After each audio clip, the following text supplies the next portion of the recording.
శ్రీ గురుభ్యో నమః శ్రీమాత్రే నమః. మనం అమ్మవారిని దసరా శరన్నవరాత్రులలో ఈ రోజున సరస్వతీదేవి అలంకారంలో మనకు అమ్మవారి దర్శనం ఇవ్వబోతోంది. సరస్వతి అంటూనే చదువుల తల్లి అనుకుంటాం, జ్ఞాన ప్రదాత అంటాం. ఒక మంచి మాట మనం మాట్లాడుతున్నాము అంటే సరస్వతీదేవి యొక్క అనుగ్రహం. ఇప్పుడు మనం అందరం కూడా చూడండి, చాగంటి గారు అలా ఆయన వాగ్దాటి, అలాగే గరికపాటి నరసింహారావు గారు, వీళ్ళందరూ ఆయన అవధాని. అసలు ఇలాంటి వాళ్ళందరికీ కూడా అమ్మవారు నాలుక మీద కూర్చొని ఉంటుంది అని అంటారు కదా, సరస్వతీదేవి నాలుక మీద కూర్చొని ఉంది. అమ్మవారి యొక్క సంపూర్ణ అనుగ్రహం ఉంటే అలాంటి వాగ్దాటి అనేది వస్తుంది. ఒక్కసారి చదవగానే గుర్తుండిపోతుంది. ఎలా? సరస్వతీదేవి యొక్క అనుగ్రహం. అయితే ఇంకొకటి, మనకున్న జ్ఞానాన్ని 10 మందికి పంచితే అమ్మవారి అనుగ్రహం రెట్టింపు అవుతుంది. చాలా మంది ఏం చేస్తారంటే తనకు తెలిసింది చెప్పరు. ఏం చెప్పాలే, తెలుస్తుందిలే వాళ్ళకి, పోనీలే అంటారు. కాదు, ఈ 10 మందికి పంచితే మన విజ్ఞానం పెరుగుతుంది. అలాగే అమ్మవారి అనుగ్రహం కూడా ఉన్నట్టు. చదువుల తల్లి సరస్వతీదేవి ఈ రోజున అమ్మవారు హంస వాహనం మీద దర్శనం ఇవ్వబోతుంది. హంసను ఎందుకు వాహనంగా తీసుకుంది అంటే, అమ్మవారు ఆలోచించండి, మహావిష్ణువు యొక్క అవతారాలు చాలా ఉన్నాయండి. మనం దశావతారాల్ని ప్రధానంగా తీసుకున్నాం. హంస అవతారం కూడా మహావిష్ణువుకి ఉంది. హంస అవతారం ఎత్తాడు ఆయన. అలాగే స్వచ్ఛతకి మారు పేరు హంస.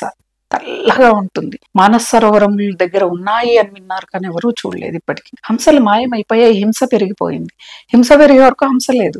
రామకృష్ణ పరమహంస అన్నాం. ఎందుకు అంటే ఆయనలో హింసాతత్వం లేదు, అందుకే పరమహంసగా మారిపోయాడు. మనం కూడా అందరము మనలో ఉన్న ఆ రాక్షస ప్రవృత్తిని తొలగించుకుని నవరాత్రులలో పూజా విధానం అనుసరించి మనలో ఉన్న హింసా ప్రవృత్తిని వదిలేసి హంసలుగా మారిపోవాలి.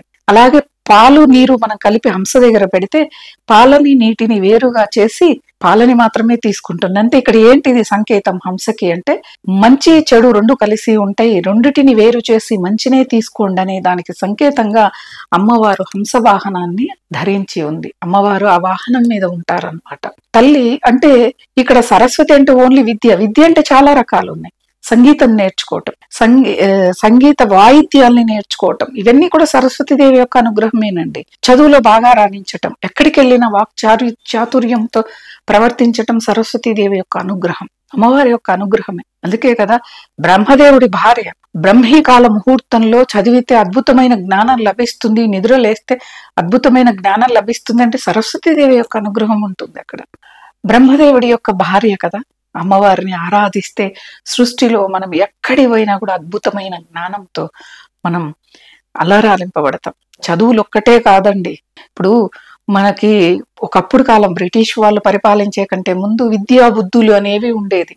విద్యతో పాటు బుద్ధి కూడా ఉండేది. సరస్వతీదేవి యొక్క అనుగ్రహం ఉంటుంది. వాళ్ళు వచ్చాక మన జ్ఞానం అంతా కూడా తీసుకొని విద్య ఒక్కటి ఇచ్చేసి బుద్ధిని వాళ్ళు తీసుకెళ్ళిపోయారు. కానీ ఇప్పుడు వాళ్ళు ఇబ్బందుల్లో ఉన్నారు. అయితే అమ్మవారి యొక్క అనుగ్రహం సంపూర్ణంగా ఎలా ఉంది అని తెలుసుకోవాలి అంటే, ఇంట్లో ఉన్న 4 కానీ 5 కానీ అద్భుతంగా రాణిస్తారు ఏ విషయంలోనైనా. ఓ మాట మాట్లాడడంలో, మనకు ఉద్యోగాలు చేస్తూ ఉంటారు, ఇంటర్వ్యూకి వెళ్ళాలి. ఉద్యోగం కంటే ముందు ఇంటర్వ్యూకి వెళ్ళాలి. ఇంటర్వ్యూ చేశాక ఎందుకు ఉద్యోగాన్ని ఇస్తారంటే, వీళ్ళు మన సంస్థలో పని చేయగలుగుతారా లేదా, వీళ్ళకంత నాలెడ్జ్ ఉందా లేదా అని ఒక చిన్న పరీక్ష పెడతారు. ఆ పరీక్షలో మనం నెగితే ఉద్యోగం ఇస్తారు. ఆ వాగ్దాటి రావాలి, వాళ్ళని మెప్పించాలి అంటే సరస్వతీదేవి యొక్క అనుగ్రహం. కొంతమంది అంటూ ఉంటారు, కొంతమందితో, నీతో మాట్లాడితే నాకున్న బాధ తొలగిపోతుంది, ఒక సొల్యూషన్ దొరుకుతుంది అని. అది ఎలా వస్తుంది అంటే సరస్వతీదేవి యొక్క అనుగ్రహం వల్ల వస్తుంది. ఓ మాట మనం మనసులో నుంచి మాట నోరు దాటి బయటికి వచ్చింది అంటే ప్రకృతి కూడా ఆగిపోతుంది అంటే ఆ సరస్వతీదేవి యొక్క అనుగ్రహం. నిజంగా తెలివితేటలు ఉండటం సరస్వతీదేవి యొక్క అనుగ్రహం. అటువంటి తల్లిని ఈరోజు సరస్వతీదేవి అలంకారంలో మనం చూడబోతున్నాం. ఈ రోజున పిల్లలు చదివే పుస్తకాలు కానీ ఏవైనా అమ్మవారి దగ్గర పెట్టి అమ్మవారిని ఆరాధించటం, ఆలయానికి వెళ్ళి ఆలయ దర్శనం చేసుకోవటం. ప్రతి ఒక్కళ్ళకి నేను చెప్పేది ఏంటి అంటే, నవరాత్రుల్లో ఒక్కొక్క అలంకారానికి ఉన్న విశిష్టత మీరు ఇలా వీడియోల ద్వారా తెలుసుకుంటే మీ పిల్లలకి చెప్పండి. సెలవులు ఉంటాయి, పిల్లలు ఇంట్లో ఉంటారు, ఈరోజు ఈ అలంకారం, అమ్మవారిని ఎందుకు ఈరోజు ఇలా పూజ చేసుకుంటున్నామంటే ఇలా చేసుకోవాలి అని పిల్లలకు చెప్పగలిగితే వాళ్ళల్లో అద్భుతమైన జ్ఞానం పెరుగుతుంది. వాళ్ళల్లో ఉన్న అసురీ సంపదన తొలగిపోయి దైవీ సంపద నెలకొంటుంది. అప్పుడేముందండి, భూమి మీద ఎక్కడ దేనికి తిరుగుండదు మనకి. అవునా? అలా ఈ రోజున సరస్వతీదేవి యొక్క శ్లోకాలు, అష్టోత్తరాలు ఇవన్నీ పారాయణం చేయటం, చదవటం చాలా చాలా మంచిది.